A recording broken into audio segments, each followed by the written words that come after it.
मैं अपने दोस्तों के साथ फेमस लस्सी की दुकान पर बैठा था। हमने लस्सी का ऑर्डर दे दिया था। कुर्सियों पर बैठकर हम सभी यार दोस्त हंसी ठिठोली कर रहे थे। दुकानदार हमारा ऑर्डर तैयार कर रहा था। तभी वहाँ पर एक बूढ़ी लगभग 74-75 वर्ष की औरत आकर खड़ी हो गई। कमज़ोर थी, चेहरे पर भूख साफ नज़र आ रही थी। आंखें चेहरे में अंदर घुसी हुई थी, लेकिन आंखों में पानी चमक रहा था। देखकर ही पता चल रहा था कि उनका गुजारा मांग कर चलता होगा। मैंने उन्हें देने के लिए अपने जेब में हाथ डाला, लेकिन पता नहीं मुझे क्या सूझा कि मैंने अपने हाथ रोक लिए और उनसे पूछा, दादी आप लस्सी पिएंगे? मेरी ये बात सुनकर दादी कम और मेरे दोस्तों को ज़्यादा आश्चर्य हुआ, क्योंकि अगर मैं उन्हें पैसा देता तो 5 या 10 रुपये देता, लेकिन लस्सी तो 40 रुपये की थी। बूढ़ी औरत हिचकिचाते हुए हाँ बोली और उन्होंने अपनी मुट्ठी में पकड़े 15 रुपये जो उन्होंने मांग कर इकट्ठा किए थे, मुझे देने के लिए मेरी ओर बढ़ाए। मैंने पूछा, ये क्यों?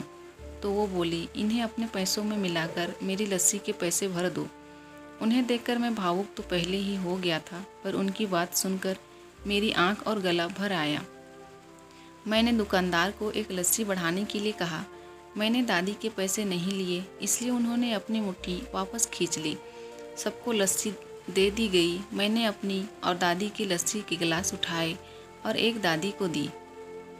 मैं और मेरे दोस्त कुर्सी पर बैठे थे और दादी वहीं पर हमारे सामने ज़मीन पर बैठ गई।